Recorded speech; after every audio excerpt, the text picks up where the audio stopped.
Hey there, I want to talk to you today about why my face is purple. This is caused from the Canon 0.71x focal reducer, also known as a speed booster.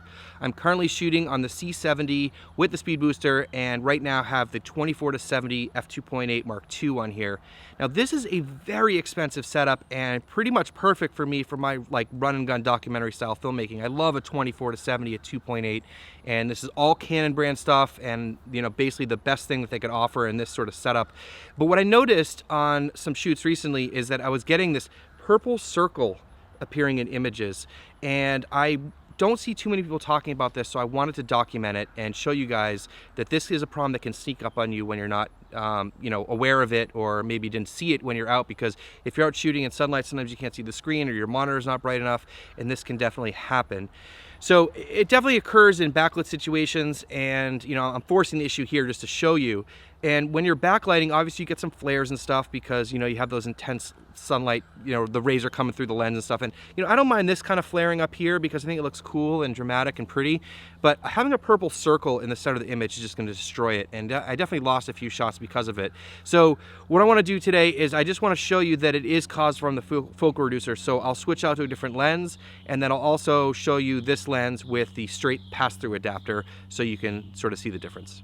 All right, so I switched lenses and we still have the focal reducer on there, but this is the Canon 16-35 f2.8 Mark III. Again, this is Canon's top of the line lens in that focal range, and I just want to show you that it is not that lens in particular. I'm getting the same issue with a different lens. All right, so I swapped out the focal reducer for the basic Canon EF-RF straight through $100 adapter, and we're on the 24-70 again. So there's a difference in focal length here because I'm not using the advantages of the focal reducer now, so this is like a straight up Super 35 image, so it's a little bit more punched in. But I did not touch the angle of the tripod or the camera, so you get the same angle to the sun. And you can see that, there's definitely flares. Like, this is an extreme backlighting situation here, but what I'm noticing here is that you don't have that dreaded purple circle in the center of the image. So I just want to show you that this doesn't have to do with either of these two very expensive lenses. They're beautiful lenses, but it is a problem that can sneak up on you with the focal reducer. As you've seen in those previous clips, the purple circle is caused by that focal reducer. Now, those were extreme backlit situations just to emphasize the point and show you sort of the worst case scenario there. But backlighting your subject is not uncommon, and frankly, I like to do it whenever possible because it creates this, dramatic and filmic look and can be really pretty. But it can creep up on you in some situations that, I didn't even think of, and it definitely did in that recent documentary. The severity of it will depend on, the lighting and the framing and what's going on, but also what's in the image and depending on, if it's solid or moving and things like that.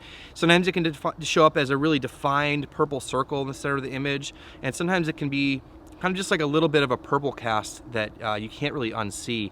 And so frankly, for me, now that I have seen it and I'm aware of it, I'm very conscious of it, and it kind of is bothering me as I'm shooting because I want to make sure that it doesn't happen. Now, in those clips, some of those weren't extreme backlit situations, and you can still see that purple showing up. So it's something you really need to be aware of. I did a little bit of research about this. I saw a couple of short threads in some Facebook groups, and also I've seen Potato Jet talk about it, and very specifically in one of his videos, and now I've also seen it pop up in some of his other videos, and I know he's using the C70 and the speed booster, so there you go. I also been chatting with Griffin Conway about it, and he is aware of this problem too. He said it's just not very common in his work, but I'll leave links down below for those Potato Jet videos, and also a link to Griffin's channel. He's got a great channel, so shout out to Griffin. You should go check out his stuff.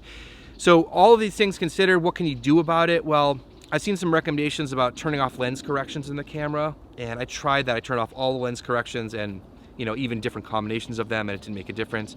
You could try using lens hoods and matte boxes and stuff like that to try to keep the flaring down.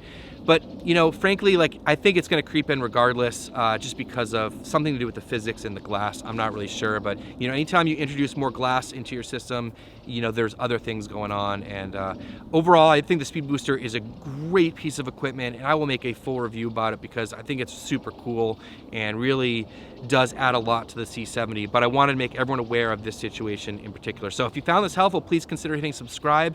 Thank you so much for watching. I really appreciate it, and we'll see you in the next one.